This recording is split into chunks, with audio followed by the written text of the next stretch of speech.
Hola clase, después del dossier que os envié el otro día para que os introdujerais un poco en el ambiente de la civilización griega, hoy ya sí que sí vamos a hablar un poco más detenidamente de esta civilización, que os recuerdo además que esto corresponde con el tema 11 del libro.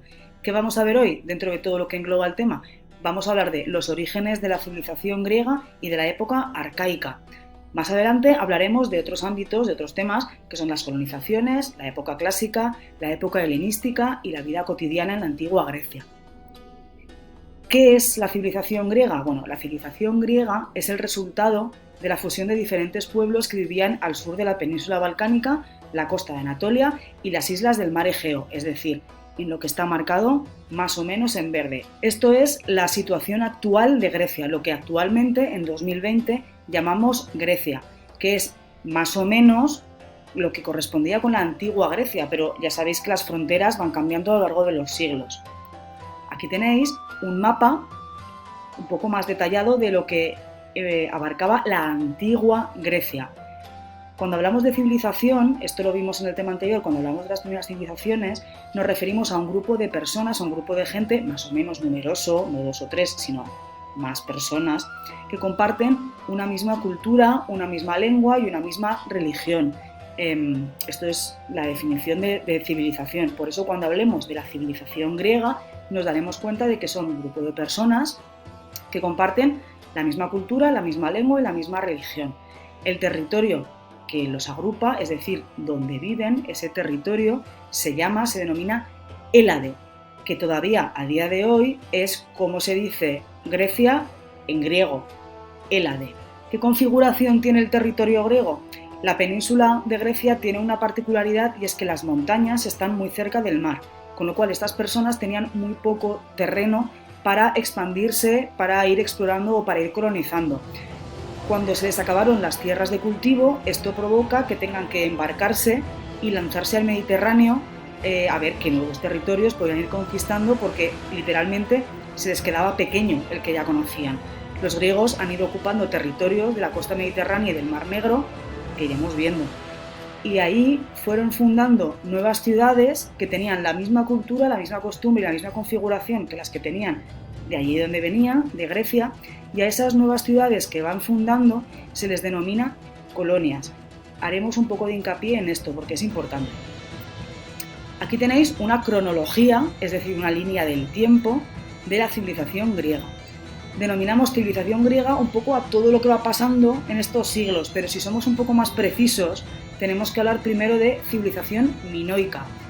Más adelante, civilización micénica. Luego hay unos años que se denomina la era oscura, la época oscura, en los que no tenemos muchos datos de lo que ocurrió.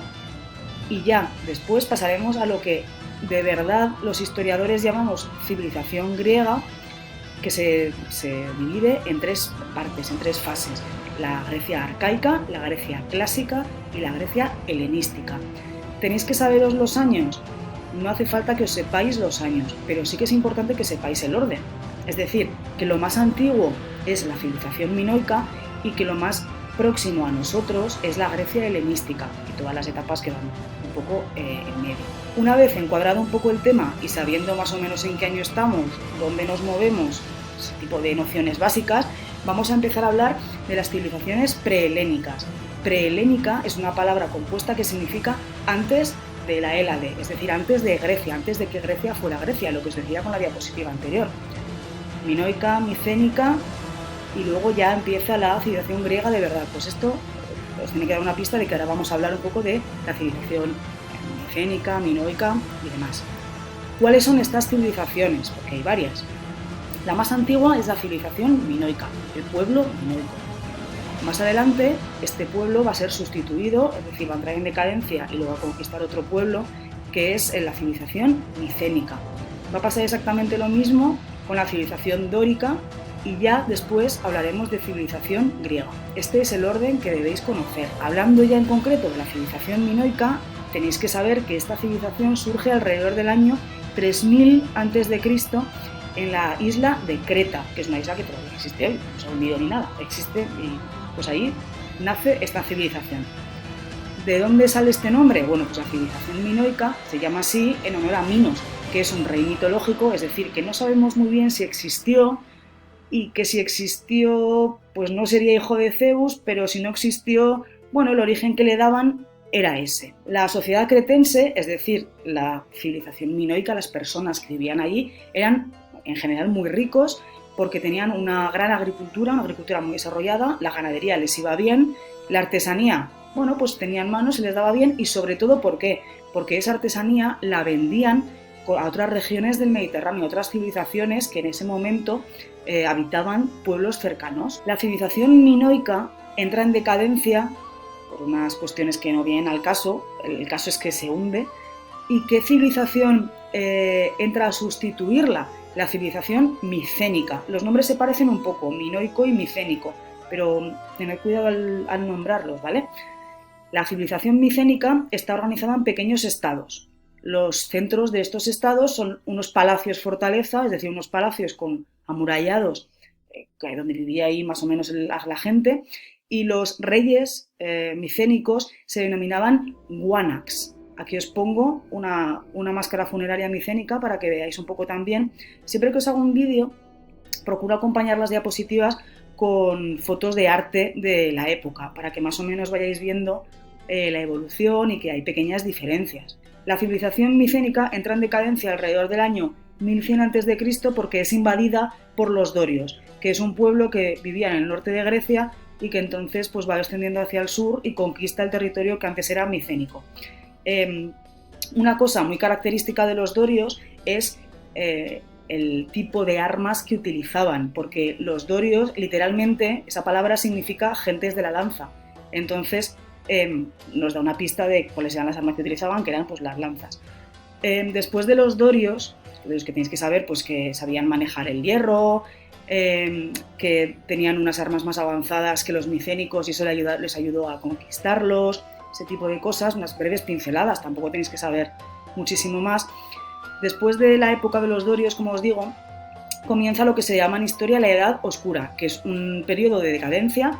Los dorios, por lo que sea, entran en decadencia y dejamos de tener documentos de ellos. Cuando hablamos de documentos, esto lo hemos discutido alguna vez en clase, no nos referimos únicamente a papeles, sino que pueden ser edificios o obras de arte o, no sé, testimonios que nos ayudan a los historiadores a saber un poco qué pasó en esa época. Pues en la época oscura dejamos de tener ese tipo de fuentes históricas y no sabemos muy bien qué ocurrió. Es una incógnita que todavía está abierta para los historiadores que están especializados en historia antigua. Después de estas civilizaciones prehelénicas, ya podemos hablar con propiedad, ahora sí, de las civilizaciones helénicas, de la civilización helénica, es decir, de los griegos. La época más antigua es la época arcaica. Aquí empezamos a hablar a partir del año 800 a.C. Empezamos a tener testimonios y empezamos a saber cosas. Las aldeas que habían surgido durante la época oscura han ido evolucionando hasta formar polis o ciudades-estado. Las ciudades-estado ya las vimos cuando hablábamos de las civilizaciones del Próximo Oriente, pero el término concreto para definir una ciudad-estado griega es polis. ¿Qué constituye una polis? ¿Qué forma una polis? Pues es una ciudad y las tierras cultivables que tiene alrededor. ¿Por qué decimos que es una ciudad-estado? Porque no funciona como algo dentro de un conjunto, sino que cada ciudad-estado se rige por una serie de leyes, tiene una serie de, a lo mejor, monedas, medidas, tiene una serie de particularidades que sí funciona un poco a veces en alguna cosa de acuerdo con el resto de ciudades-estado griegas, pero normalmente se autogobiernan ellos. Y esa es la diferencia entre ciudades-estado o estados. Las polis están formadas por una ciudad principal, es decir, una ciudad, y el territorio que lo rodea, que se llama Cora, que es lo que incluye los campos y las aldeas. En la diapositiva lo podéis ver. Aquí vemos un poco lo que sería pues, la Acrópolis, es decir, donde estaban los templos, algún edificio administrativo, ese tipo de cosas. Aquí, un poco más abajo, vemos lo que es la ciudad donde habitan las personas y más allá veríamos que hay tierras cultivables, porque recordad siempre que en la antigua Grecia, y más adelante también, básicamente viven de lo que cultivan. Cada polis griega, como os acabo de decir, tiene su propio gobierno, sus propias leyes, su propio ejército y su propia moneda. Son independientes entre sí, pero todas comparten, porque son parte de una civilización, el mismo idioma, la misma religión y las mismas costumbres. Las polis inicialmente estaban gobernadas por una oligarquía, que es una palabra que significa gobierno de unos pocos. Todas las palabras que terminen en arquía, como por ejemplo monarquía, tienen que ver con el gobierno, porque son términos que derivan directamente del griego. Hay muchas palabras en castellano que se llaman helenismos, que, lo que os digo, pues vienen directamente del griego, como por ejemplo acróbata, porque acro es un prefijo griego que significa en la altura. Por eso Acrópolis es la parte más alta de la polis y acróbata es alguien que va por las alturas. Bueno, helenismo. Seguro que en lengua lo habéis visto ya. A lo que voy, la oligarquía es un gobierno de unos pocos. Son unos ciudadanos ricos que son los dueños de las tierras en las que trabajan los demás campesinos y estos campesinos no pueden participar en las decisiones políticas porque solamente las pueden tomar estas decisiones las personas ricas. ¿Qué tipo de actividades realizan las polis en conjunto? Pues hay algunas, pero la que más os puede interesar es cuando celebran los Juegos Olímpicos. Los habitantes de las polis se reunían cada 4 años, igual que ahora hay Juegos Olímpicos cada 4 años, excepto este año. Se reúnen y hacen una serie de competiciones deportivas. ¿Por qué se llaman Juegos Olímpicos? Porque la primera vez que se desarrollaron, que tuvieron lugar, fue en la ciudad de Olimpia. Entonces, de Olimpia, olímpicos, en el año 776 a.C. ¿Qué formas de gobierno podían tener las polis? Pues principalmente podían tener dos. La tiranía, donde una persona tomaba el mando de la polis y se hacía lo que él decía, o la democracia, que ha llegado hasta nuestros días, que literalmente esa palabra, la palabra democracia, significa gobierno del pueblo. Y es un sistema por el cual los ciudadanos comienzan a participar en las decisiones políticas de cada ciudad-estado. Es decir, no gobierna una única persona tomando las decisiones que él considera necesarias, sino que es un acuerdo entre todos los ciudadanos para gobernar esa ciudad. Es una forma de gobierno que ha llegado hasta nuestros días, como os digo, y la mayoría de países del mundo tiene como forma de gobierno la democracia, en la que el pueblo toma una serie de decisiones, como es elegir a sus representantes para que ellos hagan las leyes y demás, pero es el pueblo el que elige a esos representantes.